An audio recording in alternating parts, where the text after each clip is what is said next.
എല്ലാവർക്കും ഹരി ഓം. ഓം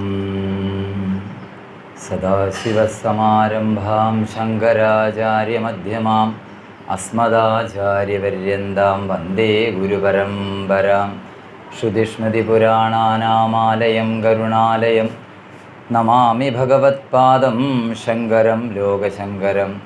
ശങ്കരം ശങ്കരാചാര്യം കേശവം ബാധരായണം സൂത്രഭാഷ്യകൃതോ വന്ദേ ഭഗവന്തൗ പുനഃ പുനഃ.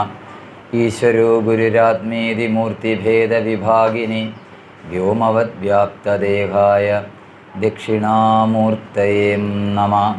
ഗുരവേ സർവലോകാനാം ഭിഷജേ ഭവരോഗിണാം നിധയേ സർവവിദ്യാനാം നിധയേ സർവദേഹിനേ. ഓം സ്ഥാപകായ ച ധർമ്മസ്യ സർവധർമ്മസ്വരൂപിണേ അവതാരവരിഷ്ഠായ രാമകൃഷ്ണായ തേ നമഃ. ജനനീം ശാരദാം ദേവീം രാമകൃഷ്ണം ജഗദ്ഗുരും പാദപത്മേ തയോ ശ്രുത്വാ പ്രണമാമി മുഹുർമുഹു. നമഃ ശ്രീയതിരാജായ വിവേകാനന്ദസൂരയേ സച്ചിത്സുഖസ്വരൂപായ സ്വാമിനേ താപഹാരിണേ.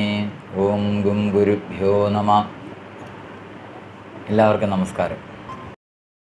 ഏതസ്മാത് അപരം കിഞ്ചിൻ മനഃശുദ്ധ്യ ന വിദ്യതേ ജന്മാന്തരേ ഭവേത് പുണ്യം തഥാ ഭാഗവതം ലഭ്യതു. എത്രയോ ജന്മങ്ങളുടെ സുഹൃതത്തിൻ്റെ ഫലം കൊണ്ടാണ്. പണ്ട് ഞങ്ങൾ ഈ അമ്പലപ്പുഴ എല്ലാ മാസവും സപ്താഹമുണ്ട്, മൂലമാണ്, എല്ലാ മാസവും ഉണ്ട് സപ്താഹം. അതായത് അവിടുത്തെ ഒരു രീതി എങ്ങനെയാണെന്ന് വെച്ചാൽ എല്ലാ മലയാള മാസവും ഇന്ന് മലയാളം ഒന്നാം തീയതി എങ്കിൽ നാളെ ഇന്നലെ ഒരു ഭാഗവത സപ്താഹം തീരും. അങ്ങനെ അവിടുത്തെ ക്രമീകരണം. തലേ ദിവസം തീരത്തക്ക രീതി, മലയാള മാസം തുടങ്ങുന്നതിന് മുമ്പ് തീരത്തക്ക രീതിയിൽ ലാസ്റ്റിൽ 7 ദിവസം മുമ്പേ കൂട്ടിയാണ് അവിടെ സപ്താഹത്തിൻ്റെ ക്രമീകരണം. എല്ലാ മാസവും ഉണ്ട്, മൂലമാണ് വായിക്കാറ്. പല പല പ്രഗത്ഭന്മാരായിട്ടുള്ള ആചാര്യന്മാർ വരും. ആ നാടകശാലയിലാണ് നടത്താറുള്ളത്. വലിയ സദസ്സൊന്നും കാണത്തില്ല, പക്ഷേ അതിപ്പോൾ ഒരു 100-500 കവിഞ്ഞു. അപ്പം അവിടെ എന്താണെന്ന് വെച്ചാൽ ആചാര്യന്മാർ പറയാറുണ്ട്, അവിടെ ഇന്ന് ഒരു ഫ്രണ്ടിൽ ഒരു ചെറിയ തമിഴ് ചൊവയുള്ളൊരു ചേച്ചി മുല്ലപ്പൂവൊക്കെ വെച്ചിട്ട് ഫ്രണ്ടിൽ വന്നിരുന്ന് ഉറങ്ങും. ആചാര്യൻ്റെ ഫ്രണ്ടിൽ വന്നിരുന്ന് ഉറങ്ങും. അവരെന്നാലും നല്ല കുളിച്ച് കുറിയൊക്കെ ഇട്ട് നല്ല വല്ല ആടയാഭരണങ്ങളൊക്കെ അണിഞ്ഞ് ഏറ്റവും ഫ്രണ്ടിലേ ഇരിക്കത്തുള്ളൂ. അവരവിടെ നിന്ന് ഉറങ്ങും. അപ്പോൾ ഒരിക്കൽ വെൺമണി പറയാറുണ്ട്, മതി, അവർക്ക് ഈ ജന്മത്തിൽ ഇത്ര ഉള്ള പുണ്യമേ ഉള്ളൂ. ആ വേദിയിൽ വന്നിരുന്ന് ഉറങ്ങാനുള്ള പുണ്യമേ അവർക്കുള്ളൂ. കാരണം ഇതെന്താ, നമ്മുടെ ഈ ഹിന്ദു മിത്തോളജി അനുസരിച്ച് നമ്മൾ ഒന്നിൽ നിന്ന് തുടങ്ങി മുകളിലോട്ടാകാൻ, അല്ലേ, ശിവനെ പൂജിച്ച് ശിവനായിട്ട് തീരാനാണ് നമ്മൾ പറഞ്ഞിരിക്കുന്നത്. അപ്പം നമ്മൾ ക്രമേണ പടിപടിയായിട്ട് ആദ്യം കിളിപ്പാട്ടായിരിക്കും വായിക്കുന്നത്. ആ കിളിപ്പാട്ട് വായിച്ച്, കിളിപ്പാട്ട് മോശമാണെന്നല്ല, ആ മലയാളത്തിൽ നിന്ന് പിന്നെ ക്രമേണ നമ്മൾ സ്വയം ഉയരണം. ഓരോ പടിയായിട്ട് വള്ളിക്കാലൊക്കെ ചെല്ലുമ്പോൾ അമ്മ പറയാറുണ്ട്, ക്ഷേത്രത്തിൽ ജനിക്കാം, ക്ഷേത്രത്തിൽ മരിക്കരുത്. ക്ഷേത്രം ഒരു ചൂണ്ടുപലകയാകും. നിങ്ങളോട് വീണ്ടും ഇത് പറയുന്നത്, ഒരേ കാര്യം തന്നെ ആവർത്തിക്കുന്നത് ആവർത്തന വിരുദ്ധതയായിട്ട് തോന്നരുത്. നമ്മൾ ഒരു മാസത്തിൽ ഒരിക്കലല്ലേ കൂടാറുള്ളൂ. അപ്പോൾ ഇത് വീണ്ടും നിങ്ങളുടെ മനസ്സിനെ ഊട്ടി ഉറപ്പിക്കാൻ എന്താണ് ക്ഷേത്രം?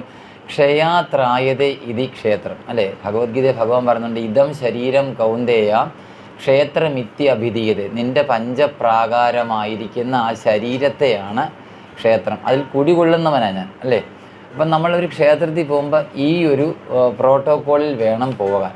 അപ്പം നമ്മൾ എന്താണ് തത്വമസി, നമ്മൾ ശബരിമലയിൽ ചെന്ന ആ തത്വമസി ആ വാക്യത്തിൽ ചെന്ന് അഹം ബ്രഹ്മാസ്മി എന്ന പദത്തിൽ എത്തിച്ചേരുക ചെയ്യേണ്ടത്. അപ്പം വിശേഷേണ ഗ്രാഹ്യമായിരിക്കുന്നത് ആ വിഗ്രഹമാണോ ഭഗവാൻ, അല്ലെ ഭഗവതി വിഗ്രഹമാണോ എന്ന് ചോദിച്ചാൽ എന്ത് പറയും? അല്ല, നമ്മൾ അതിനെ ഭഗവതി അല്ലെ ഭഗവാനാക്കി സങ്കല്പിക്കുക ചെയ്യുന്നു. പക്ഷേ അതിലും നമ്മൾ നിൽക്കരുത്, അതിൻ്റെ മുകളിലോട്ട് പോകണം. അതാണ് ഇത് കൊണ്ടൊക്കെ ഉദ്ദേശിക്കുന്നത്. പക്ഷേ നിർഭാഗ്യവശാൽ നമ്മളെല്ലാവരും ഈ വഴിപാടൊക്കെ കഴിച്ച് അവിടെ തന്നെ ഒതുങ്ങിക്കൂടാറ്. നമുക്കൊരു കെട്ടാണിത്. നമ്മൾ ആ കെട്ട് വിട്ട് ആ കെട്ട് ഭേദിച്ച് പോകണം. ഒരിക്കലും ശ്രീരാമകൃഷ്ണ ആശ്രമത്തിൽ ചെന്നപ്പോൾ അദ്ദേഹത്തോട് ചോദിക്കാറുണ്ട്, എല്ലാവരും ദൂരെയുള്ള സ്ഥലത്ത് നിന്ന് അങ്ങയെ കാണാൻ ഇവിടെ വരുന്നു, അടുത്തുള്ളവരെന്താ വരാത്തതെന്ന്. അപ്പം അന്നേരം ഞാൻ കഴിഞ്ഞ ക്ലാസ്സിലും പറഞ്ഞതാണ്, വീണ്ടും ഇത് പറഞ്ഞ് നിങ്ങൾക്കൊന്നുകൂടെ ഊട്ടി ഉറപ്പിക്കാനാണ്. അപ്പം ഗംഗയുടെ തൊട്ട് ആ കരയിൽ ഒരു പശുവിനെ ഒരു കുറ്റിയിൽ ബന്ധിച്ചിരിക്കുക. അപ്പോൾ ആ പശുവിനെ ചൂണ്ടിക്കാണിച്ച് ഭഗവാൻ പറഞ്ഞു, ആ പശുവിനെ നോക്കൂ, തൊട്ടടുത്ത് ഗംഗാ നദിയുണ്ട്, പക്ഷേ വെള്ളം കുടിക്കാൻ പറ്റുന്നില്ല. എന്തുകൊണ്ടാണ്? ഈ കെട്ടിയിട്ടിരിക്കുക. അപ്പോൾ അതിനെ ഇത് കെട്ടി തുറന്നു വിട്ടാലേ പോകാൻ പറ്റുള്ളൂ. അപ്പം നമ്മുടെ മനസ്സിലെ ഇങ്ങനെ ഈ ക്ഷേത്രത്തിൽ നമ്മളെ കെട്ടിയിടരുത്. നമ്മൾ ആ ക്ഷേത്രത്തിൽ നിന്നും പടിപടിയായിട്ട് ഉയരണം. ആ എല്ലായിടും അതിനായി ഈ വിരാട് രൂപ ധ്യാനമൊക്കെ കൊടുത്തിരിക്കുന്നത്. ആ മല കണ്ടാൽ ഇന്ന് എൻ്റെ ഭഗവാന്റെ ഇന്ന ഭാഗമാണെന്ന് ഓർക്കണം, നദി കണ്ടാൽ എൻ്റെ ഇന്ന ഭാഗമാണെന്ന് ഓർക്കണം. നമ്മൾ രാവിലെ എഴുന്നേൽക്കുമ്പോഴൊക്കെ നിങ്ങളൊക്കെ ചൊല്ലുമെന്ന് എനിക്കറിയത്തില്ല. നമ്മൾ വലതുവശം തിരിഞ്ഞ് എഴുന്നേറ്റിട്ട് ഒരു മന്ത്രം ജപിക്കേണ്ട. ആദ്യം കരാഗ്രേ വസതി ലക്ഷ്മീകര മധ്യേ സരസ്വതി കരമൂലേ സിതാ ഗൗരി പ്രഭാതേകര ദർശനം പറഞ്ഞിട്ട് എന്താ പറയാറ്? ഭൂമിയെ തൊട്ട് നമസ്കരിക്കുന്നതിന് മുമ്പ് പറയും, സമുദ്രവസനേ ദേവി പർവ്വതസ്തനമണ്ഡലേ വിഷ്ണുപത്നി നമസ്തുഭ്യം പാദസ്പർശം ക്ഷമസ്വമേ. അപ്പം ദേവിയുടെ വസനമാണ് സമുദ്രം. അപ്പം അത്രയും നമുക്കൊക്കെ എത്ര 2-1 മീറ്ററൊക്കെ പോരെ വസ്ത്രം, പക്ഷേലോ ദേവിയുടെ വസ്ത്രം എന്താണ്? സമുദ്രമാണ്. അപ്പം ദേവിയുടെ സ്ഥലങ്ങളോ സമുദ്രവസനേ ദേവി പർവ്വതസ്തനമണ്ഡലി. അപ്പോൾ ഇത്രയും വലിയ ഉയരമുള്ള പർവ്വതങ്ങൾ ദേവിയുടെ സ്ഥലങ്ങളാണ്. അപ്പോൾ എന്ത് കണ്ടാലും ഇതെല്ലാം ദേവനാണ്, ദേവിയാണെന്ന് നമ്മൾ സ്വയം അനുസന്ധാനം ചെയ്യണം. അങ്ങനെ വരുമ്പോഴാണ് എല്ലായിടും നമുക്ക് ഈശ്വരനെ ദർശിക്കാൻ പറ്റുന്നത്. അപ്പം നമ്മുടെ സബ്ജക്റ്റ് ഇതല്ല. അപ്പം ഇന്നലും പറയുമായിരുന്നു, അപ്പോൾ ആരായി ഭാഗവതം പുരാണമൊക്കെ വായിക്കുന്നത്? ഏതസ്മാത് അപരം കിഞ്ചൻ മനഃശുദ്ധ്യൈ ന വിദ്യതേ ജന്മാന്തരേ ഭവേത് പുണ്യം തഥാ ഭാഗവതം ലഭ്യേത്. ഭാഗവതം എന്നല്ല, എന്ത് പണ്ടേ നവമായിരിക്കുന്ന പുരാണങ്ങൾ. അപ്പോൾ അങ്ങനെയുള്ള ഏത് പുരാണങ്ങളും നമുക്ക് അനുസന്ധാനം ചെയ്യണമെങ്കിൽ എന്ത് വേണം? ആ ഒരു കൃപ വേണം.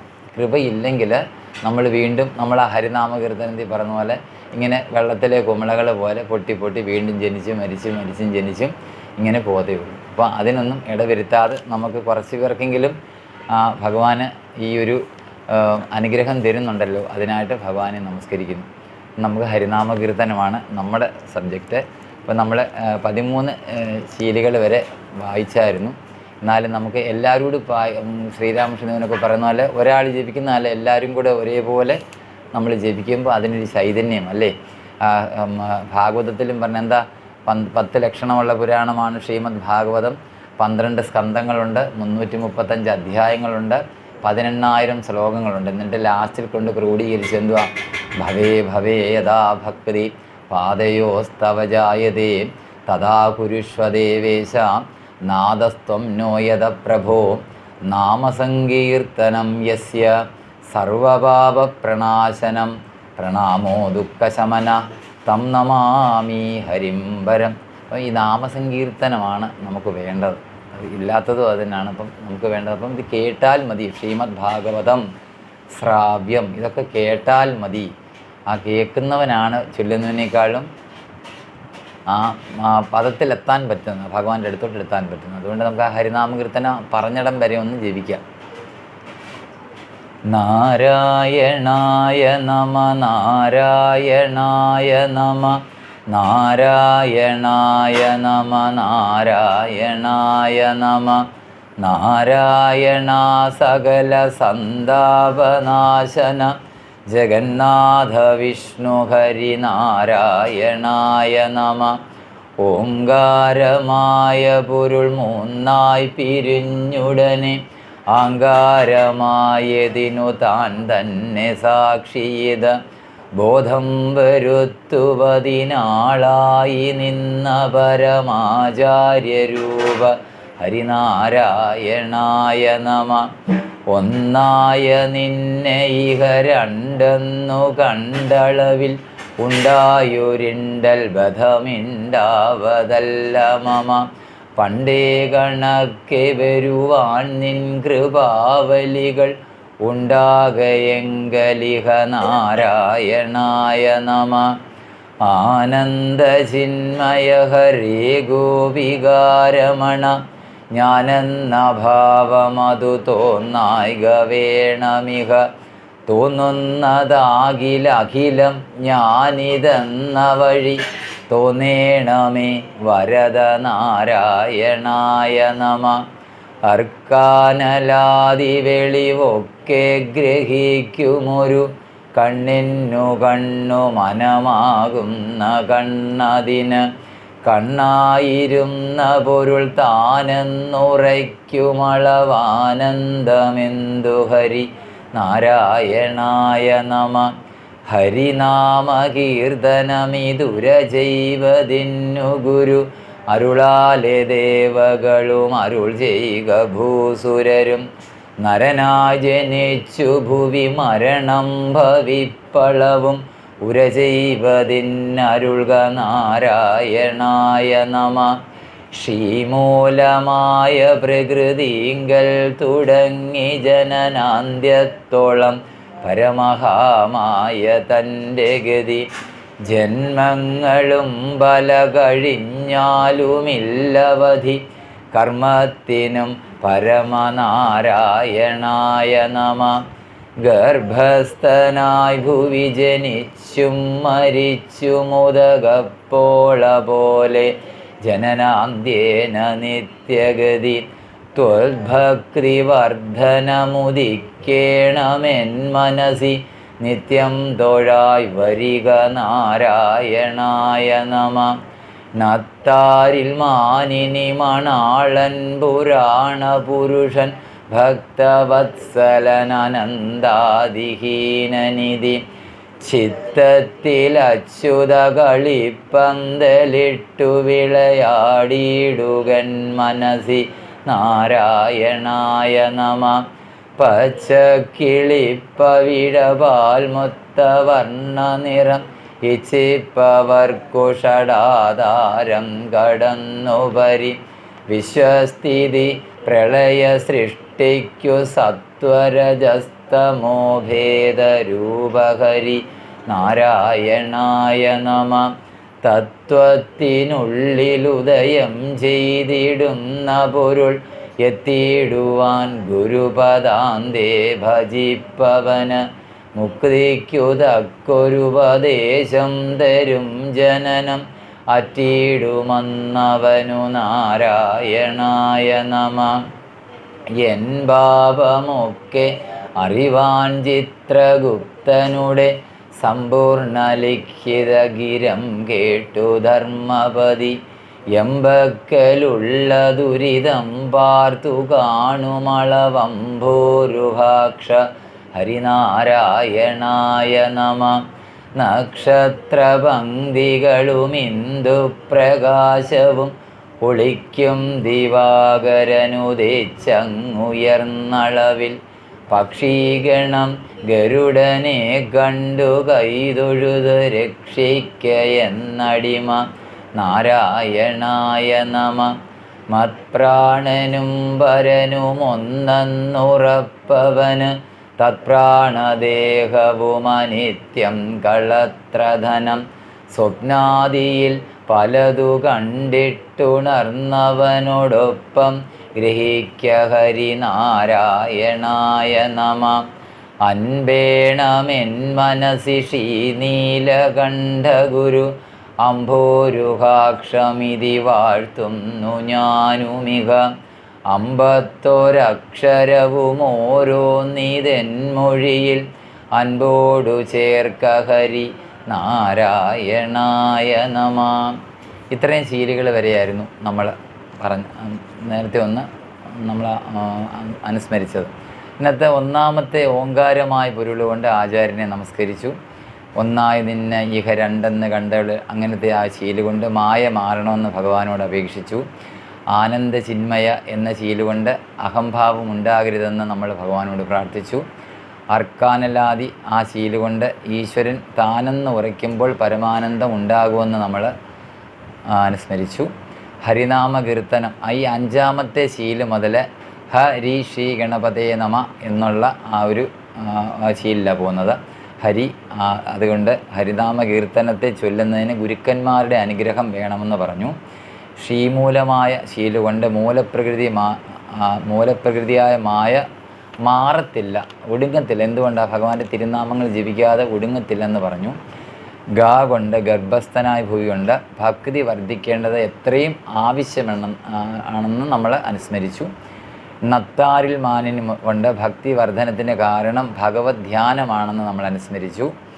പച്ചക്കിളിപ്പവിഴ ആ ശീലുകൊണ്ട് ഈ സാധകൻ, അതായത് ഉപാസകന്മാർ ഓരോ യുഗത്തിലും ഓരോ ഭാവങ്ങളിലും രൂപങ്ങളിലും ഭഗവാനെ 4 യുഗത്തിലും 4 തരത്തിൽ ഭഗവാനെ അറിയുമെന്നും അന്വേഷിക്കുമെന്നും നമ്മൾ ആ ഒരു ശീലം കൊണ്ട് നമ്മൾ അനുസ്മരിച്ചു. തത്വത്തിനുള്ളിൽ ഉദയം ചെയ്ത ആ പൊരുൾ കൊണ്ട് തത്വത്തിനെ അറിയാൻ ഗുരുവിനെ ആശ്രയിക്കണം, എല്ലാത്തിൻ്റെ അവസാനം ആശ്രയമാണെന്ന് നമ്മൾ അനുസ്മരിച്ചു. എൻപാപമൊക്കെ അറിയുവാൻ എന്ന ഒരു ഏടുകൊണ്ട് നമ്മൾ അറിഞ്ഞും അറിയാതെയും ചെയ്ത പല ദുരിതങ്ങളും ദുഃഖങ്ങളും സഞ്ചിത പ്രാരബ്ധ ആർജിത കർമ്മങ്ങളുമായിട്ട് വരുന്ന ആ ജീവന് നമുക്ക് ഇനിയും ആ യമധർമ്മൻ ഭഗവാന്റെ അടുത്ത് എന്നിട്ട് ചിത്രഗുപ്തനോട് ചെന്ന് തൻ്റെ ദുരിതങ്ങൾ എന്തൊക്കെയാണ്, അല്ലെ നമുക്ക് ആ ഒരു വിധി കൽപ്പിക്കുന്നതിന് മുമ്പ് ഭഗവാനെ അവിടുത്തെ തിരുനാമങ്ങൾ ജപിക്കാൻ ഇടവരുത്തണേന്ന് പ്രാർത്ഥിച്ചല്ലേ. വിധി കൽപ്പിച്ചതിന് ശേഷം ഒന്നും പറ്റത്തില്ല. അതിന് മുമ്പ് ഭഗവാനെ ആ വിധി കൽപ്പിക്കുന്നതിന് മുമ്പ് നമുക്ക് എന്തെങ്കിലുമൊക്കെ ഭഗവാന്റെ തിരുനാമങ്ങൾ ജപിക്കാൻ ഇടവരുത്തണേന്ന് നമ്മൾ പറഞ്ഞു.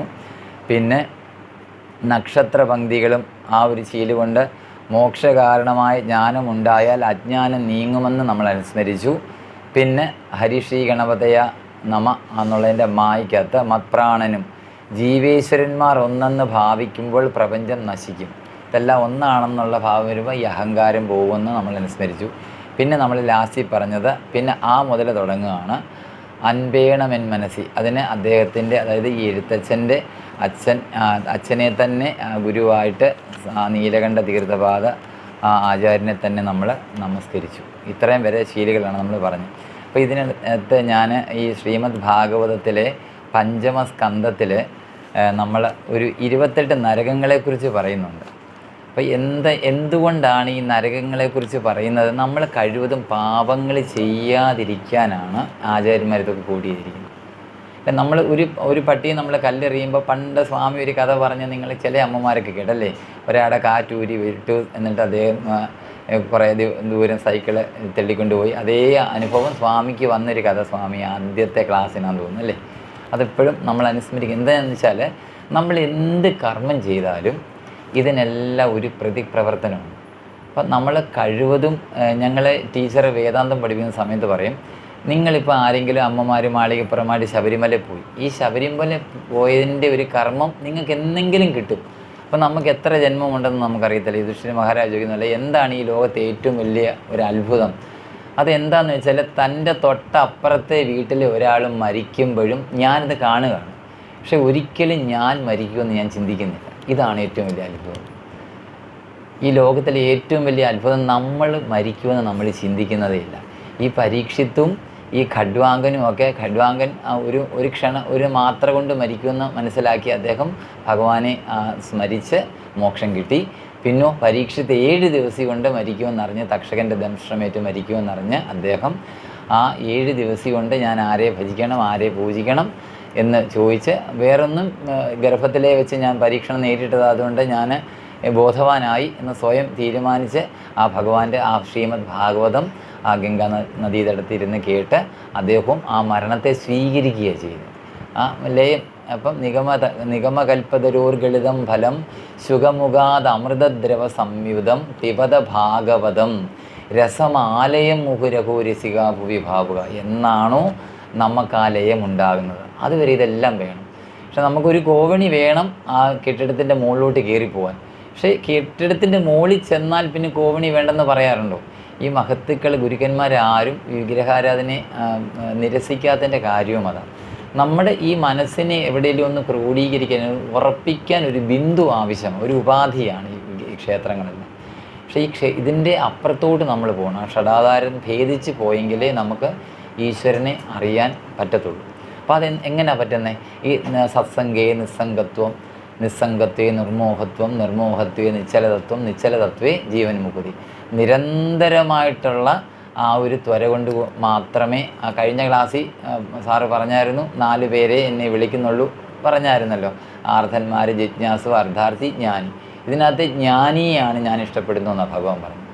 അപ്പം വേറൊന്നും അവന് വേണ്ട, എന്നെ മാത്രം മതി. അപ്പം അങ്ങനെ നിഷ്കളങ്കമായ ഭക്തി ഉണ്ടാകാനാണ് നമ്മൾ ഇങ്ങനത്തെയുള്ള സത്സംഗങ്ങൾ, ഗുരുവിൻ്റെ ആ ആശ്രമത്തിൽ വന്നിട്ട് നമ്മൾ ഇങ്ങനത്തെ കാര്യങ്ങൾ നിരന്തരം അറിയാവുന്ന, നിങ്ങൾക്കറിയാവുന്നത് നമ്മളോടും നമുക്ക് അറിയാവുന്ന നിങ്ങളോടും ഇത് പങ്കുവെക്കൽ, അല്ലാതെ ഞാൻ വലുത് നിങ്ങൾ ചെറുത് അങ്ങനെയൊന്നുമില്ല. അപ്പം നമ്മൾ നിരന്തരം ഈ സത്സംഗം ചെയ്യുമ്പോൾ മാത്രമേ നമ്മുടെ ഉള്ളിൽ അന്തർലീനമായി കിടക്കുന്ന ഇതിന് ഉണർവ് വരുത്തുള്ളൂ. അതാണ് നമ്മൾ പറയാറില്ല, എളുപ്പമായുള്ള വഴിയെ കാണുമ്പോൾ ഇടയ്ക്കിടെ 6 പടിയുണ്ട്, പടി 6ഉം കടന്ന് അവിടെ ചെല്ലുമ്പോൾ ശിവനെ കാണാകും ശിവശംഭു. അപ്പം ഈ 6 പടി, ഈ 6 ആധാരങ്ങൾ, ഇതൊക്കെ ഭേദിച്ച് പോയെങ്കിലേ നമുക്ക് ഈശ്വരനുമായിട്ട് ഐക്യമുണ്ടാകത്തുള്ളൂ. അപ്പം ജീവാത്മാവും പരമാത്മാവും ഒന്നായെങ്കിൽ മാത്രമേ നമുക്ക് ആ ഭഗവാനോട് ഐക്യം ഉണ്ടാകത്തുള്ളൂ. ഇനി അടുത്ത ശീലം മുതൽ നമുക്കൊന്ന് അനുസ്മരിക്കാം. എന്താണ്? ആദ്യക്ഷരത്തിലുളവായൊന്നിതൊക്കെയുമിതാദ്യക്ഷരത്തിൽ ഇതടങ്ങുന്നതും കരുതി ആദ്യക്ഷരാലിവയിലോരോന്നെടുത്തുപരി കീർത്തിപ്പതിന്നരുൾക നാരായണായ നമാം. ഈ ഒരു ശീലം കൊണ്ട് ശബ്ദബ്രഹ്മനായ ഭഗവാനെ അക്ഷരരൂപിയാണെന്ന് അനുസ്മരിച്ചു. അപ്പം എന്താ അതെന്താ അങ്ങനെ അനുസ്മരിച്ചത്? അപ്പം ആദ്യക്ഷരം, ഇപ്പം നമ്മൾ എന്ത് ഉച്ചരിച്ചാലും കൂടിയേ ഉച്ചരിക്കാൻ പറ്റത്തുള്ളൂ എന്നാണ് ആചാര്യന്മാർ അനുസ്മരിക്കാറ്. അപ്പോൾ ആദ്യാക്ഷരം എന്നത് അകാരമാകുന്നു. ആ അക്ഷരം കൂടാതെ ഒരക്ഷരവും ഉച്ചരിപ്പാൻ പാടില്ല തന്നെ. ആദ്യക്ഷരം എന്നത് ബ്രഹ്മസ്വരൂപമായ ഓങ്കാരമാണ്. അപ്പം പ്രണവമന്ത്രം നമ്മൾ കേട്ടില്ലേ, ആദ്യാക്ഷരം നമ്മൾ പറയാറുണ്ട് ഓമാണ്, പ്രണവമാണ്. ആ ഉ മ ഇത് കൂടുന്നതാണ് ഓം പ്രണവം. അപ്പോൾ അങ്ങനെയുള്ള ആദ്യക്ഷരം എന്നത് ബ്രഹ്മസ്വരൂപമായ ഓങ്കാരമാണ്. ബ്രഹ്മത്തിൽ നിന്ന് പ്രപഞ്ചം ഉണ്ടായതുപോലെ തന്നെ ഓങ്കാരത്തിൽ നിന്നും സകല അക്ഷരങ്ങളും ഉണ്ടാകുന്നു എന്ന് ഇവിടെ അനുസ്മരിച്ചു. അതിന് നമ്മൾ ഇതിനകത്ത് കൂട്ടിയത് ഭാഗവതം തന്നെ. ഭാഗവതം, ശ്രീമദ് ഭാഗവതത്തിലെ ഏകാദശ സ്കന്ധം 12, അതായത് ഏകാദശ സ്കന്ധം 11-ാമത്തെ അധ്യായത്തിലെ 16-ാമത്തെ ഏകാദശ സ്കന്ധം 16-ാമത്തെ ശ്ലോകത്തിൽ 12-ാമത്തെ അധ്യായം കൊണ്ട് പറഞ്ഞു എന്താണ്? അക്ഷരാണാം അകാരോസ്മി. അക്ഷരങ്ങളിൽ ആ എന്ന അകാരമാണ് ഞാൻ എന്ന് പറഞ്ഞു. എല്ലാത്തിലെയും ശ്രേയസ്സുള്ളതെല്ലാം ഞാനാണെന്ന് ഭഗവാൻ പറഞ്ഞു വെച്ചു. അപ്പോൾ അതിനകത്ത് അക്ഷരങ്ങളിൽ അകാരം ആണെന്ന് പറഞ്ഞു. ഇത് തന്നെ ഭഗവത്ഗീതയിലും പറയുന്നുണ്ട്. എന്താണ്? ശ്രീമദ് ഭഗവത്ഗീത 10-33 ശ്ലോകത്തിൽ പറയുന്നു, അക്ഷരാണാം അകാരോസ്മി. പ്രപഞ്ചം എങ്ങനെ ബ്രഹ്മത്തിൽ തന്നെ അടങ്ങുന്നുവോ അതുപോലെ സകല അക്ഷരങ്ങളും ഓങ്കാരത്തിൽ അടങ്ങുന്നു എന്നു കരുതി ആദ്യക്ഷരമായ ഓങ്കാരത്തിൽ നിന്നും ഓങ്കാരമായ പൊരുൾ എന്ന ശീൽ തുടങ്ങുന്നു. അങ്ങനെയുള്ളതായ ആദ്യ അക്ഷരങ്ങളെ മുമ്പിൽ ചേർത്ത് ഓരോ ശീലുകൾ ഉണ്ടാക്കുന്നതിന് അക്ഷരസ്വരൂപിയായ നാരായണ, അവിടുത്തെ കൃപ പരിപൂർണമായി ഉണ്ടാകുവാനായി ഞാൻ അങ്ങയെ ശരണം പ്രാപിക്കുന്നുവെന്ന് മാത്രം ഈ ശീല് കൊണ്ട് പറഞ്ഞു. അപ്പോൾ ഇവിടുന്ന് മുതൽ നമ്മൾ കഴിഞ്ഞു, മുതൽ പിന്നെ ഓരോ ശീലുകളായിട്ടാണ് ഈ 51 അക്ഷരത്തിൻ്റെ ഒരു ക്രമീകരണത്തിലാണ് നമ്മൾ ഈ ഹരിനാമ കീർത്തനം ഇദ്ദേഹം രചിച്ചിരിക്കുന്നത്. അപ്പം ഇതിനെല്ലാം എനിക്ക് ഭഗവാനെ അവിടുത്തെ അനുഗ്രഹം ഉണ്ടാകണേ എന്ന് പ്രാർത്ഥിച്ചു. അത് കഴിഞ്ഞിട്ടോ, ഇക്കണ്ട വിശ്വമതും ഇന്ദ്രാദിദേവകളും അർക്കേന്ദുവഗ്നികളോടൊപ്പം ത്രിമൂർത്തികളും അഗ്രേ വിരാട് പുരുഷ നിന്മൂലമക്ഷരവും ഓർക്കായി വരേണമിഹ നാരായണായ നമഃ. ഇപ്പോൾ ഇതിനകത്ത് എന്താണെന്ന് വെച്ചാൽ നമ്മൾ മുമ്പേ പറഞ്ഞതുപോലെ തന്നെ ഈ നമ്മൾ പ്രപഞ്ചത്തിലോട്ട് എന്തിനെ കണ്ടാലും അതെല്ലാം ഭഗവാനാണെന്ന ഉള്ള സങ്കല്പം എപ്പോഴാണോ നമുക്ക് വരുന്നത്, അവർക്ക് പിന്നെ പ്രത്യേകിച്ച് ഒരു അമ്പലമോ ഒന്നും വേണ്ട. എല്ലായിടും അവർക്ക് ഈശ്വരമയമാണ്. നമ്മളിപ്പോൾ ഇരിക്കുന്നതും ഈശ്വരനാണ്. ശ്രീ രാമായണത്തിലൊക്കെ നിങ്ങളിപ്പോൾ രാമായണമൊക്കെ വായിച്ച് കാണും. അതിനകത്ത് ഭഗവാൻ പുഷ്പക വിമാനത്തിൽ കയറുന്നൊരു ഭാഗം വർണ്ണിക്കുന്നുണ്ടല്ലേ. അപ്പോൾ അന്നേരം എന്താ, ഭഗവാൻ ആദ്യം ഭഗവാൻ ഈ പുഷ്പക വിമാനത്തെ തൊട്ട് നമസ്കരിക്കുന്നു. നമ്മൾക്ക് കടന്നു പോകേണ്ട ഒരു ഉപാധിയാണ് ഈ വാഹനം.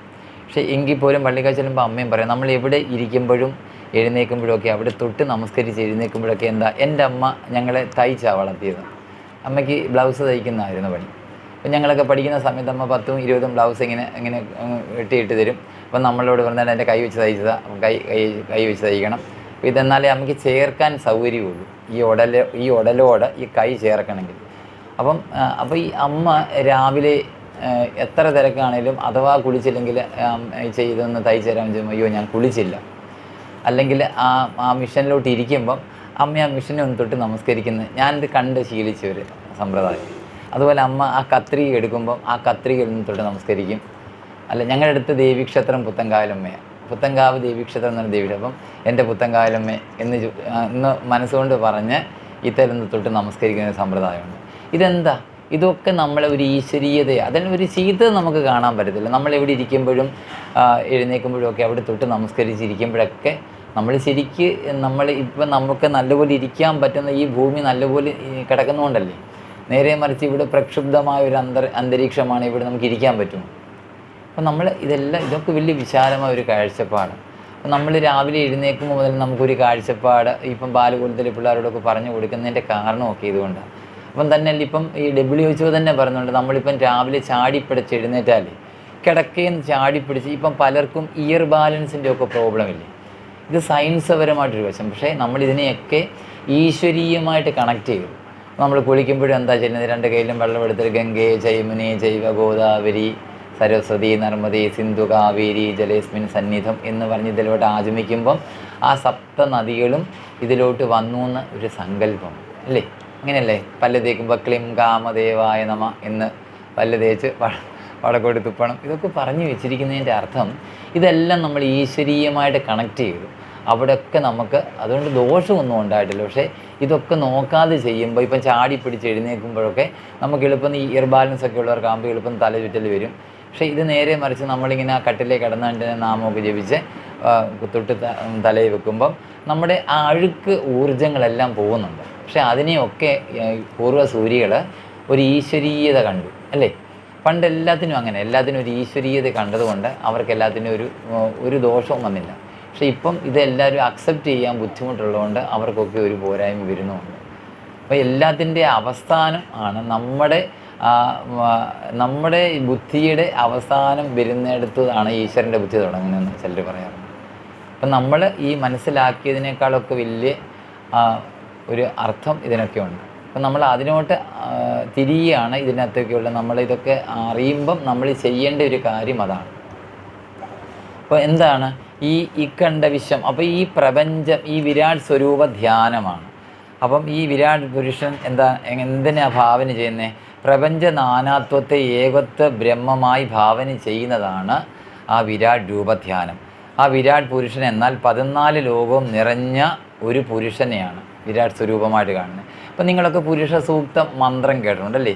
നമ്മൾ സഹസ്രശീർഷ പുരുഷ സഹസ്രാക്ഷ സഹസ്രപാതി. അപ്പോൾ 1000 മുഖം, നമ്മൾ ഒരു മുഖമുള്ളവരെ തന്നെ നമുക്കൊന്ന് അനലൈസ് ചെയ്യാൻ ബുദ്ധിമുട്ട്. അപ്പം ഭഗവാനെ നിർവചിക്കാൻ പറ്റാത്തത് കൊണ്ടാണ് ഭഗവാൻ ഈ അനന്തൻ അല്ലെ 1000 സൂര്യന്മാരെ പോലൊക്കെ ഇങ്ങനെ പറഞ്ഞിരിക്കുന്നത്. അപ്പോൾ ഒരാളെ തന്നെ നമുക്ക് കാണാൻ ബുദ്ധിമുട്ടാണ്. അപ്പം അത്ര ഭഗവാനെ നമ്മുടെ വാക്കുകൾ കൊണ്ട് അളക്കാൻ പറ്റാത്ത ഒരു സ്വരൂപമാണ്. അങ്ങനെയുള്ള ആ പുരുഷനെ ആ 14 ലോകവും നിറഞ്ഞതായ ഒരു സ്വരൂപമാണ് ഈ വിരാട് രൂപം. അതായത് ഇന്ദ്രൻ, അഗ്നി, യമൻ, നിർതി, വരുണൻ, വായു, കുബേരൻ, ഈശാനൻ, ഇങ്ങനെ 8 ദിക്പാലകന്മാർ. അതുകൂടാതെ 33 ദേവകൾ, ആദിത്യൻ, ചന്ദ്രൻ, യാഗാഗ്നികൾ ഇവകളും, ഗാർഹപത്യം, ആവഹനീയം, ദക്ഷിണാഗ്നി ഇവകളും, ഇവരോടുകൂടിയ ബ്രഹ്മാവ്, വിഷ്ണു, രുദ്രൻ ഇവരും. അല്ലയോ വിരാട് പുരുഷ, ഓങ്കാരവും നിൻ്റെ ധ്യാനത്തിൽ വരണം. വിരാട് പുരുഷൻ എന്നാൽ പാതാള ലോകം, തൃക്കാലുകൾ. നിങ്ങൾ ഈ രാമായണത്തിനകത്തൊക്കെ ഓരോ സ്തുതിയിലും ഇവർ പറയുന്നുണ്ട് ഭഗവാനെ അവിടുത്തെ പാദങ്ങൾ ഇന്ന ലോകമാണ്, പൃഷ്ഠം നിൻ്റെ ഇന്ന ഭാഗമാണ്. വിശദമായിട്ട് അതിനകത്തുണ്ടെങ്കിലും നമ്മളതൊന്ന് നിങ്ങളെ ഉറപ്പിക്കാൻ വേണ്ടിയിട്ട് പറഞ്ഞതേ ഉള്ളൂ. ആ വിരാട് പുരുഷനെ നമ്മൾ ആ മുനികളൊക്കെ സ്തുതിക്കുമ്പോൾ പാതാളം, തൃക്കാലുകൾ, പുറവടി രസാതലം, കണങ്കാലുകൾ മഹാതല ലോകം, മുട്ടിന് താഴെ തലാതലം, മുട്ട് സുരലോകം, തൃത്തുടകൾ വിതല ലോകവും അതല ലോകവും, പൃഷ്ഠം ഭൂലോകം, പൊക്കിൾ ഭുവർലോകം, മാർവിടം സ്വർഗലോകം, കഴുത്ത് മഹർലോകം, മുഖം ജനലോകം, നെറ്റി തപോലോകം, ശിരസ് സത്യലോകം, ഭഗവാന്റെ ഉച്ചി വേദങ്ങൾ, തലമുടി മേഘങ്ങൾ, പുരികങ്ങൾ ബ്രഹ്മാവിൻ്റെ സ്ഥാനം, കർണരോമങ്ങൾ പകലും രാത്രിയും, തൃക്കണ്ണ് ആദിത്യൻ, കണ്ണാട്ടം എന്ന് വെച്ചാൽ കണ്ണ് നമ്മളിങ്ങനെ വെട്ടിക്കുന്നത്, ലോകങ്ങളുടെ സൃഷ്ടി. അപ്പം ഭഗവാനെ സംബന്ധിച്ച് ഈ ലോകങ്ങൾ ഓരോ യുഗങ്ങളും നമ്മളെ സംബന്ധിച്ച് നമ്മളിങ്ങനെ കണ്ണടയ്ക്കുന്ന പോലെയുള്ളൂ. ഭഗവാനെ സംബന്ധിച്ച് ഓരോ സൃഷ്ടികളും ഓരോ യുഗങ്ങളും എന്നാണ് നമ്മൾ മനസ്സിലാക്കേണ്ടത്. നാസ മൂക്ക്, അശ്വനി ദേവകൾ, മേൽചുണ്ട് ആഗ്രഹങ്ങൾ, ചുണ്ട് ലജ്ജ, ഇതെല്ലാം ഇതിനോടാണ് ആചാര്യന്മാർ ഉപമിച്ചിരിക്കുന്നത്. പല്ലുകൾ നക്ഷത്രങ്ങൾ, ദംഷ്ട്രയമൻ, ഭഗവാന്റെ ദംഷ്ട്രയാണ് ഈ വിരാട് സ്വരൂപത്തിൽ അവർ ആ കാലൻ നമ്മളല്ലാതെ യമൻ എന്ന് പറയുന്നത് ഭഗവാന്റെ ദംഷ്ട്രയ്ക്കാണ് ഇതിനകത്ത് അതായത് വിശ്വരൂപ ധ്യാനത്തിൽ പറഞ്ഞിരിക്കുന്നത്.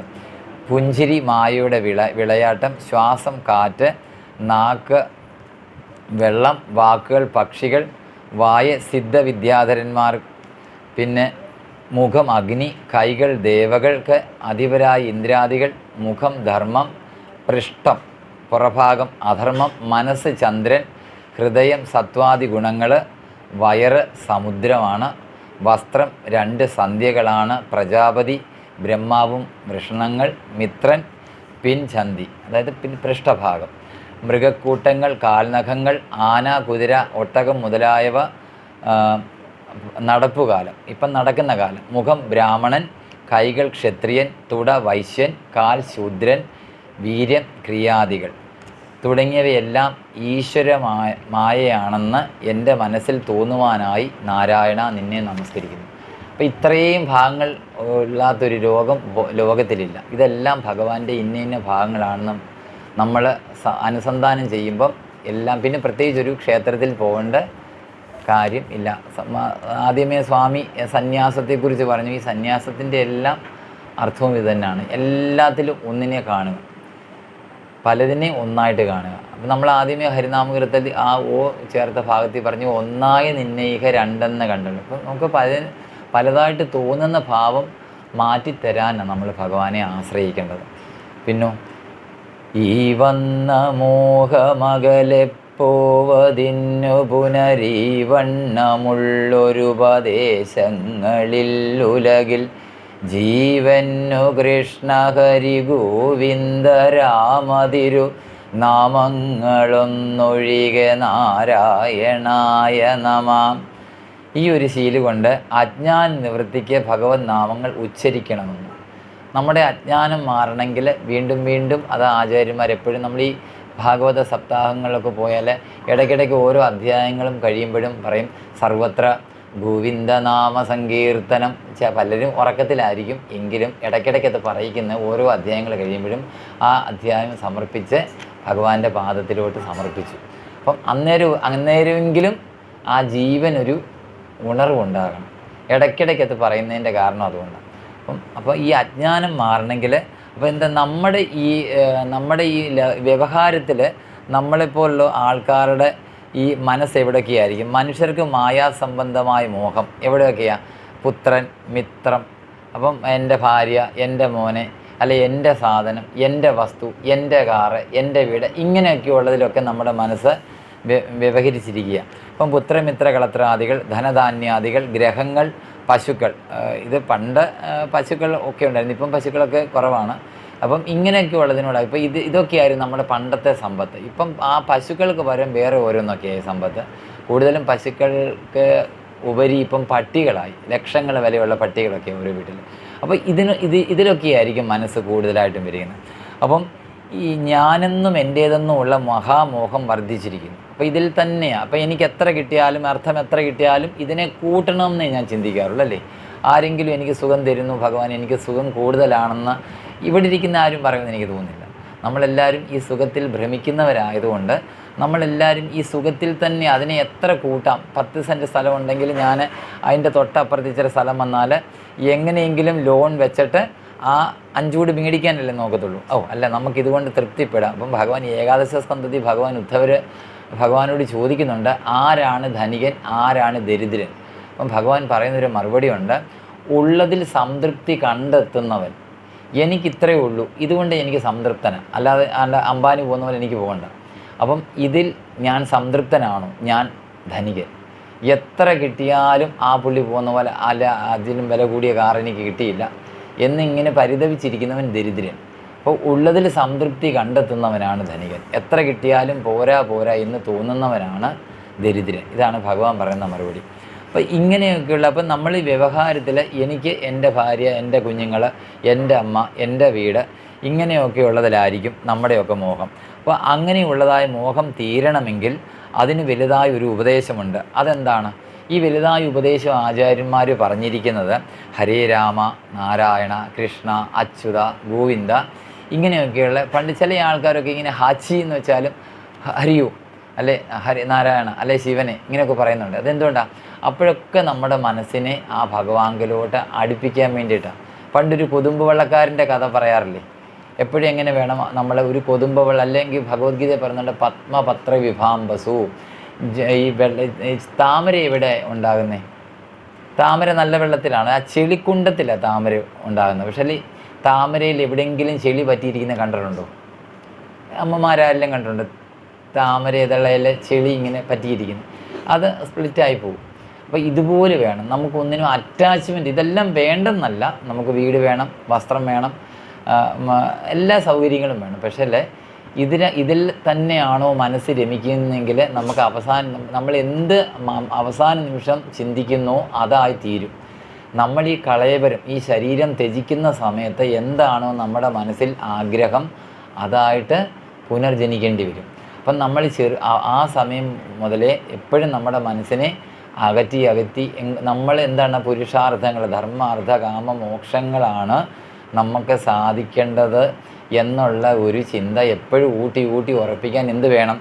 ഇടയ്ക്കിടയ്ക്ക് ഹരേ രാമ നാരായണ അച്യുത ഗോവിന്ദ എന്നിങ്ങനെയുള്ളതായ ഭഗവാന്റെ തിരുനാമങ്ങളെ എപ്പോഴും ജപിക്കണം. എന്നാൽ ഭഗവൻ നാമസങ്കീർത്തനം കൊണ്ടല്ലാതെ സംസാരത്തിൽ നിന്ന് ആ മോഹം തീരാൻ വേറെ വഴിയൊന്നുമില്ല. ഭഗവാന്റെ തിരുനാമങ്ങളാണ്. നമ്മളൊക്കെ പലയിടത്തും ഇങ്ങനെ ഈ ചില വീടുകളിലൊക്കെ ഇങ്ങനെ ഭാഗവതം വായിപ്പിക്കുമ്പോൾ ഇപ്പം ഇദ്ദേഹം ഇങ്ങനെ റെക്കോർഡ് ചെയ്യുന്ന ആളുടെ വീടൊന്നും പറയാൻ പറ്റത്തില്ല. ഈ ദേഹത്തിൽ നിന്നും ദേഹം വിട്ടു പോകാൻ വേണ്ടിയിട്ട് ഭാഗവതം വായിപ്പിക്കും. കാരണം ഒത്തിരി നാളിങ്ങനെ കുറേ നമ്മൾ എത്ര നല്ല ആരോഗ്യമുള്ള ആൾക്കാരും കുറേ നാൾ കിടക്കുമ്പോൾ പുഴുവരിക്കും ഇല്ലേ? അപ്പം അങ്ങനെ വരുത്താതിരിക്കാൻ വേണ്ടി അങ്ങനെയെങ്കിലും ശരിക്കുള്ള മനസ്സിൽ അവരൊരിക്കലും ദൈവത്തെ വിളിച്ച് കാണത്തില്ല. അപ്പം കുറച്ചെങ്കിലും അവരുടെ മനസ്സിലോട്ട് ആ ചെവിയിൽ കൂടി ഇത് കേൾക്കുമല്ലോ. അപ്പം ആ ചെവിയിൽ കൂടി ഭാഗവതം കുടിക്കാൻ ഭിപത ഭാഗവതം രസമാലയം മുഖുരകോ രസിക ഭൂവി ഭാവുക എന്നാണ് പറഞ്ഞിരിക്കുന്നത്. അപ്പോൾ അങ്ങനെയെങ്കിലും ഭഗവാന്റെ തിരുനാമങ്ങൾ അവരുടെ ഈ ശരീരത്തിലോട്ട് അപ്പോൾ അതൊരു ആത്മാവിരിപ്പില്ലേ? ഇതം ശരീരം കൗന്ദേയ ക്ഷേത്രം. നമ്മുടെ ഈ പഞ്ചപ്രാകാരമായിരിക്കുന്ന ശരീരം ക്ഷേത്രമാണ്. ആ ക്ഷേത്രത്തിൽ അന്തർലീനനായിട്ട് ഒരു ആരിപ്പുണ്ട്. ഇതിൻ്റെ പ്രോട്ടോക്കോളിലാണ് ഒരു ക്ഷേത്രത്തിൻ്റെ നിർമ്മാണം. അപ്പം എങ്ങനെയാണോ അന്നപ്രാണ വിജ്ഞാന ആനന്ദ മനോമയ കോശങ്ങൾ ഒരു വ്യക്തിക്കുള്ളത്, ഇതേപോലെ 5 കോശങ്ങൾ എവിടെയുണ്ട്? ഈ ക്ഷേത്രത്തിനുമുണ്ട്.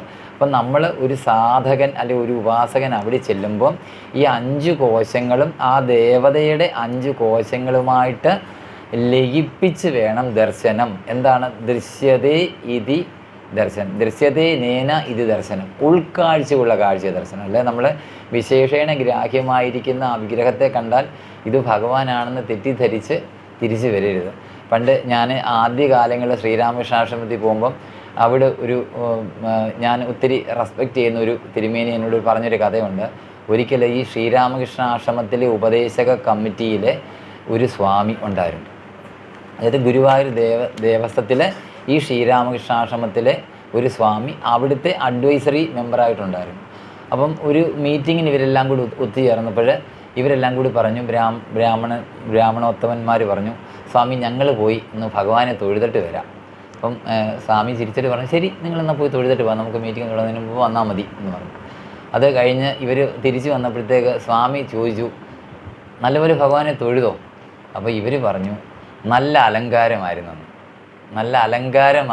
എന്ന് പറഞ്ഞു. അപ്പോൾ സ്വാമി രണ്ടാമത് തിരിച്ച് ചോദിച്ചു, അലങ്കാരമേ കണ്ടുള്ളൂ എന്ന്. മനസ്സിലായി? നമ്മൾ അലങ്കാരത്തിൽ ഭ്രമിച്ചു പോവുക നമ്മളൊക്കെ. അപ്പം ഭഗവാൻ തന്നെ ഏകാദശത്തിൽ പറയുന്നുണ്ട്, നമ്മളിപ്പോൾ ഒരു മന്ത്രദീക്ഷയൊക്കെ എടുത്തു. സ്വാമി കഴിഞ്ഞ പ്രാവശ്യമൊക്കെ നമ്മൾ മന്ത്രദീക്ഷയെക്കുറിച്ച് പറഞ്ഞായിരുന്നു. അപ്പോൾ ഈ മന്ത്രദീക്ഷയൊക്കെ കിട്ടിക്കഴിഞ്ഞാൽ വേറെ ഒരു മന്ത്രവും ജപിക്കേണ്ട. ആ മന്ത്രം തന്നെ ഇത്ര ലക്ഷം അതിനെ ജപിച്ച് സിദ്ധി വരുത്തിയാൽ മതി. പിന്നെ പലതിൻ്റെയും പോകണ്ട. അപ്പോൾ ഇങ്ങനെയുള്ള ഒരു ആൾ, ആ ഭഗവാനെ നേരിട്ട് കാണുന്ന ഒരാൾ പിന്നെ വേറെ എങ്ങും പോകണ്ട. അവനപ്പോൾ എല്ലാത്തിലും ഭഗവാനെ തന്നെ കാണും. അല്ലാത്ത നമ്മളെപ്പോലുള്ളവരാണ് ഈ വ്യവഹാരത്തിൽ ഇങ്ങനെ ചക്കുളത്ത് അല്ലെ കാട്ടുമേക്കാതിൽ അല്ലെ നമ്മളെ ഇങ്ങും കുറ്റം പറയുമല്ല, ഇങ്ങനെ തിരഞ്ഞു നടക്കുന്നത്. അപ്പോൾ ഇതെവിടെ തന്നെ ഇരിക്കുന്നത്?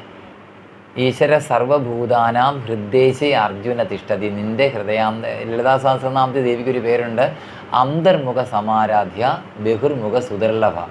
നമ്മളോ എവിടെ തിരയുന്നത്? നമ്മളിങ്ങനെ പലയിടത്ത് തിരയും, പക്ഷേ ഇതെവിടെ ഇരിക്കുന്നത്? നമ്മുടെ ചിത്കലാനന്ദ സ്വരൂപിണിയെ നമ. അപ്പം നമ്മൾ ഇതിലാണെന്നറിയാതെ നമ്മൾ പലയിടത്തും തിരയുന്നു. അപ്പോൾ ആ തിരച്ചിൽ ഒഴിവാക്കാനാണ് ഇതൊക്കെ നമ്മൾ ഈ സത്സംഗങ്ങളൊക്കെ ചെയ്യുന്നത്. അപ്പോൾ അങ്ങനെ ഈ ഈ ഈ മോഹം തീരണമെങ്കിൽ ഭഗവാന്റെ തിരുനാമങ്ങൾ ഉച്ചരിക്കാതെ വേറെ വഴിയില്ല. അപ്പം അതിന് ഭഗവാനെ നാരായണ വരദ എന്നെ ഇടവരുത്തണേ എന്ന ഈ ശീലം കൊണ്ട് നമ്മൾ അനുസ്മരിച്ചു. പിന്നെ ഉള്ളിൽ കനത്ത മതമാത്സര്യമെന്നിവകളുള്ളൊരു കാലം ഉടനെന്നാകിലും മനസ്സി ചൊല്ലുന്നിതാരു തിരുനാമങ്ങളന്നവനു നല്ലു ഗതിക്കു വഴി നാരായണായ നമ. എന്താണ് ഈ ശീലം കൊണ്ട് പറഞ്ഞത്? ഈ മതമാത്സര്യങ്ങൾ എന്ന് വരെ നമ്മളിലുണ്ടോ നമുക്കതുവരെ ഗതി കിട്ടത്തില്ല. അപ്പം മതമാത്സര്യാദികൾ ഉള്ളത് വരെ ഗതി വരുന്നതല്ല എന്ന് ഈ ശീലം കൊണ്ട് നമ്മൾ അനുസ്മരിച്ചു. അപ്പം നമ്മുടെ എല്ലാവരുടെ ഉള്ളിൽ എന്താ ഞാൻ എന്താ ഭാവം, എൻ്റെയും ഭഗവാന്റെ ഇടയ്ക്ക് ആ ദേവതയുടെ ഇടയ്ക്കിൽ എന്താ ഈ ഞാനെന്ന ഭാവം ഈ ഞാനാണ് എപ്പോഴും ഇങ്ങനെ മുന്നേ നിൽക്കുന്നത്. അതുകൊണ്ട് നമുക്ക് ഈശ്വരനെ കാണാൻ പറ്റുന്നില്ല. ഈശ്വരനെ അല്ലെങ്കിൽ നമുക്ക് കാണാം, പക്ഷേ ഈ ഭാവം കളയാതെ നമുക്ക് ഈശ്വരനെ കാണാൻ പറ്റത്തില്ല. അപ്പോൾ എന്താണ് അപ്പം മതം, മാത്സര്യം, അഹങ്കാരം, ഡംഭ ഇങ്ങനെയൊക്കെയുള്ള ഇത്യാദികളുള്ളത് കൊണ്ട് നമുക്ക് ഈശ്വരനെ കാണാൻ പറ്റുന്നില്ല. അപ്പം പിന്നെ കോപം രണ്ട് അറ്റത്തും മൂർച്ചയുള്ള ഒരു ആയുധമാണെന്ന് രാമായണത്തിലൊക്കെ നിങ്ങൾ അല്ലേ, ക്രോധം മൂലം മനസ്താപം ഉണ്ടായി വരും, ക്രോധം മല്ലോ നിജ യമനാൽ. അപ്പം ഈ യമനാൽ ഉണ്ടാക്കപ്പെട്ടിരിക്കും, കാലിനെ കൊണ്ടുണ്ടാക്കി വെച്ചേക്കാന്ന് പറയും. കാരണം കോപം രണ്ടറ്റത്തും മൂർച്ചയുള്ളൊരു ആയുധമാണ്. അപ്പോൾ ഈ ക്രോധം കളഞ്ഞാലേ നമുക്ക് ഈശ്വരൻ, അപ്പോൾ അങ്ങനെ ഈ വൈരികളെ എല്ലാം നമ്മൾ കളഞ്ഞാലേ ഈശ്വരനുമായിട്ട് നമുക്ക് ഒരു താതാത്മ്യം വരൂ എന്ന് നമ്മൾ പറഞ്ഞു. പിന്നെ അതിനാൽ തന്നെ മനസ്സിലുള്ളതായ മതമാത്സര്യതകളെ കളഞ്ഞ് തിരുനാമങ്ങൾ ചൊല്ലുവാൻ സംഗതി വരുത്തണേ ഭഗവാനെ. അതുകൊണ്ട് എൻ്റെ ഈ ഉള്ളിലുള്ളതായിട്ടുള്ള ഈ അഹങ്കാര ചിന്തകളെയൊക്കെ വെടിഞ്ഞ് ഞാനെന്നും എൻ്റേതെന്നും അങ്ങനെയൊക്കെയുള്ള ആ ഗതി അഹങ്കാരം മാറ്റിയിട്ട് എനിക്ക് അവിടത്തേക്ക് തിരുനാമങ്ങൾ ജപിക്കാനായിട്ട് എന്നെ അനുഗ്രഹിക്കാൻ ഇടവരുത്തണേന്ന് ഭഗവാനോട് പറഞ്ഞു. പിന്നെ ഊരിന്നു വേണ്ട ചില ഭാരങ്ങൾ വേണ്ടതിന്, നീരിന്നു വേണ്ട നിജതാരങ്ങൾ വേണ്ടതിന്, നാരായണാച്യുതഹരേ എന്നതിന്നൊരുവർ നാവൊന്നേ വേണ്ടു ഹരിനാരായണായ നമ. ഈ ഒരു ശീലം കൊണ്ട് പറഞ്ഞു വെച്ചു, ഈ ഭഗവന്റെ തിരുനാമങ്ങൾ ജപിക്കുന്നതിന് നാവ് മാത്രം മതി, വേറെ ഒന്നും വേണ്ട, കെട്ടിടം വേണ്ട, വലിയ സദസ്സ് വേണ്ട. അപ്പം അതിന് പറഞ്ഞ് ഊര് എന്നത് ഇവിടെ ഒരു ദിക്കായിട്ട് പറയുന്നില്ല, ഒരു സ്ഥാനം, എന്തെങ്കിലും ഒരു സ്ഥാനം. നമുക്ക് ചില ആചാര്യന്മാരൊക്കെ പറയും നമ്മൾ നാമം ജപിക്കുമ്പം നമുക്ക് ആസനം എന്തെങ്കിലും ഒരു പീഠം ഇട്ട് വേണം, വെറും നിലത്തിരുന്ന് ജപിക്കരുത്. ആസനം എന്തെങ്കിലും ഇട്ട് ആസനം അടുത്തത് ആസനം പീഠം, നമ്മൾ എന്തെങ്കിലും ഒരു മീഡിയേറ്റർ വെച്ചിട്ട് നമ്മൾ സ്ഥിരം സുഖം ആസനം, നമുക്ക് കുറേ നേരത്തേക്ക് സ്വസ്ഥമായിട്ടിരുന്ന് ജപിക്കാൻ പറ്റുന്ന എന്താണ് അങ്ങനെ ഒരു ആസനം. അപ്പം അങ്ങനെ ഒരു സ്ഥാനം മാത്രം മതി ഭഗവാന്റെ തിരുനാമം ജപിക്കാൻ. ചില ഭാരങ്ങൾ എന്നതിന് ചില സാമാനങ്ങളല്ല, ചില കോപ്പുകൾ, നീർ എന്നതിന് ചില കോപ്പുകൾ എന്നൊക്കെ പറഞ്ഞിരിക്കുന്നതിന് ഒരു പ്രത്യേക പ്രോപ്പർട്ടി ഒന്നും നമുക്ക് വേണ്ട ഈശ്വരനെ വിളിക്കാൻ. ഒരു സ്ഥാനം ഉണ്ടെങ്കിൽ തൻ്റെ അവനവൻ്റെ നാവ് കൊണ്ട് മാത്രം ജപിക്കാൻ പറ്റുന്ന ഒരു കാരണമാണ് ഈ ഭഗവാന്റെ തിരുനാമങ്ങൾ. അപ്പം നമുക്ക് തിരുനാമം ജപിക്കാൻ വേറൊരാൾക്ക് പൂജാമുറിയില്ല, നാമം ചൊല്ലാൻ പറ്റുന്നില്ല, വീട് ശരിയായിട്ടില്ല, വാടക വീടാ, ഇതൊന്നും ഇതിനൊരു തടസ്സമേ അല്ല. അല്ലെങ്കിൽ ഗംഗാനദിയുടെ തീരത്തിരുന്ന് ജപിക്കണമെന്നൊന്നും പ്രത്യേകിച്ച് നിഷ്കർഷിച്ചിട്ടില്ല. അപ്പോൾ എന്താണ്, നമുക്ക് ഇതൊന്നും വേണ്ട, പുത്രമിത്ര കളത്രാദികൾ തുടങ്ങിയൊന്നും ഭഗവത് നാമ സങ്കീർത്തനത്തിന് ആവശ്യമില്ല. തൻ്റെ നാവ് മാത്രം മതി. നമ്മുടെ ഈ നാവ് കൊണ്ട് നമുക്ക് വേറെ ഒരാളുടെ സഹായമില്ല. ഭഗവാൻ ഈ തന്നിരിക്കുന്ന ആ ഒരു അനുഗ്രഹം കൊണ്ട് നമുക്കിപ്പം പഞ്ചേന്ദ്രിയങ്ങൾക്കൊന്നും കുഴപ്പമില്ല. പഞ്ചേന്ദ്രിയങ്ങൾക്ക് കുഴപ്പം വരുന്നതിന് മുമ്പ് ഭഗവാന്റെ തിരുനാമങ്ങൾ ജപിക്കാൻ നാരായണ അച്യുത എന്നും എല്ലായ്പ്പോഴും തിരുനാമ സങ്കീർത്തനം ചെയ്യുവാൻ ഇടവരുത്തണേ എന്ന്, അതിനായിട്ട് എനിക്ക് സംഗതി വരുത്തി തരണേ എന്ന് ആ ഒരു ശീലം കൊണ്ട് നമ്മൾ പ്രാർത്ഥിച്ചു. ഈ ഒരു ശീലം കൊണ്ട് നിർത്താം. ഋതുവായ പെണ്ണിനുമിരപ്പെന്നുദാഹകനും പതിതന്നും അഗ്നിയജനം ചെയ്ത ഭൂസുരനും ഹരിനാമ കീർത്തനമിതൊരു നാളുമാർക്കുമുടൻ അരുതാത്തതല്ല. ഹരിനാരായണായ നമ. അപ്പം ഈ തിരുനാമം ജപിക്കുന്നതിന് ഇന്നവർക്കേ ജപിക്കാവൂ എന്നില്ല എന്നാണ് ഈ ഒരു ശീല കൊണ്ട് അർത്ഥമാക്കുന്നത്.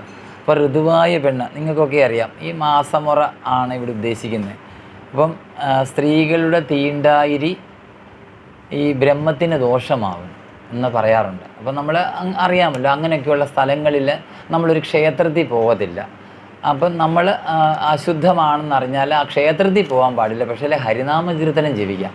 അപ്പോൾ ഇതെന്താണ്, ഇതിൻ്റെ ഒരു കഥ ശ്രീമദ് ഭാഗവതത്തിൽ പറയുന്നുണ്ട്. എന്താണ്, ഈ ദേവേന്ദ്രൻ, ഈ ബ്രഹ്മഹത്യാ പാപം ദേവേന്ദ്രന് പിടിപെട്ടു.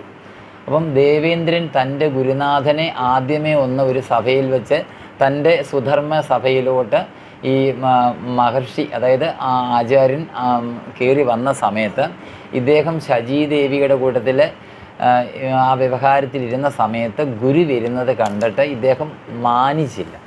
ആര്? ദേവേന്ദ്രൻ.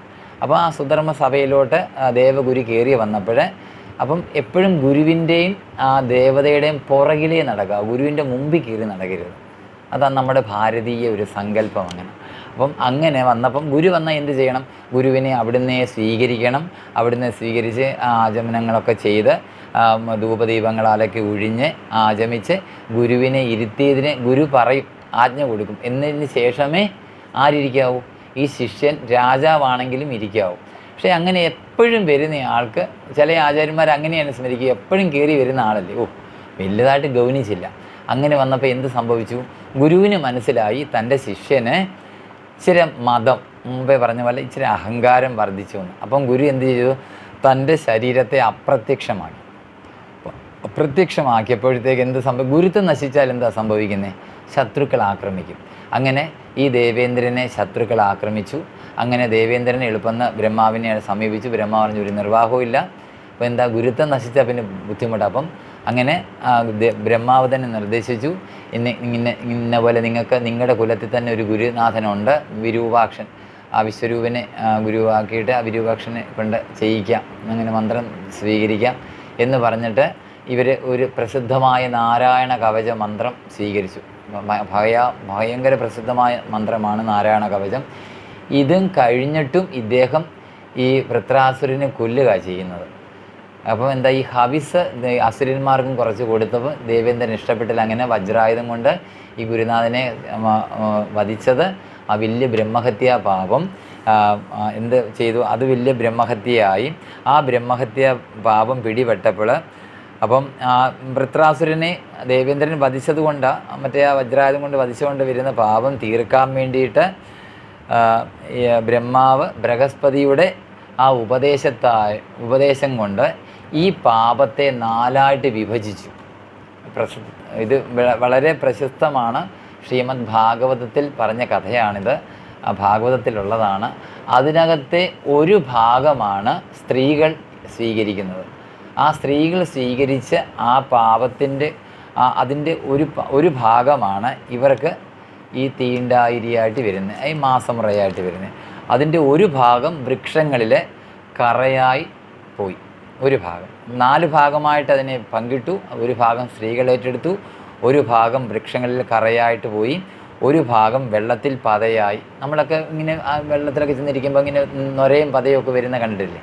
അപ്പോൾ അത് ഒരു ഭാഗം വെള്ളത്തിൻ്റെ ഈ വൃത്രാസുരൻ്റെ ഒരു പാപം അത് ഈ നദികൾ ഏറ്റെടുത്തത് കൊണ്ടാണ് അങ്ങനെ നൊരയും പതയും വരുന്നത്. പിന്നെ ഒരു ഭാഗം ഭൂമിയിൽ ഊഷരപ്രദേശമായി. നമ്മൾ ഈ ഭൂമിയൊക്കെ ചില സ്ഥലത്ത് കുഴിച്ചിട്ടാൽ കുറേ നാൾ കഴിയുമ്പോൾ കാലക്രമത്തിൽ ആ ഭാഗം നികന്ന് വരുന്നതൊക്കെ ഇതിൻ്റെ ഒരു അനുഗ്രഹമായിട്ട് ഈ 4 ഭാഗങ്ങൾ 4 പേര് ഏറ്റെടുത്തു. ഇത് ഋതുവായ പെണ്ണു ഈ ഒരു ശീല കൊണ്ട് ഈ ശ്രീമദ് ഭാഗവതത്തിലെ പ്രശസ്തമായ ഈ നാരായണ കവചം ഉൾപ്പെടെയുള്ള കഥകളാണ് ഈ ആചാര്യൻ അനുസ്മരിക്കുക. അതിന് ചില ആൾക്കാർ പറയാറുണ്ട്, ഈ ഹരിനാമ കീർത്തനത്തിലും ഈ ജ്ഞാനപ്പാനയിലും വേദങ്ങളും ഉപനിഷത്തുകളും വരെ കോട്ട് ചെയ്തിട്ടുണ്ട്. നമുക്ക് അറിയാൻ നമ്മൾ ശ്രമിക്കാത്തത് കൊണ്ട് നമുക്കിതറിയാൻ പറ്റുന്നില്ല. ഇത് പ്രശസ്തമായ നാരായണ കവചം മന്ത്രവും കൂടെ ഇതിനകത്ത് വരുന്നൊരു ഏടാണ്. അപ്പം ഇതുകൊണ്ട് നിർത്താം. ഹരിയോ.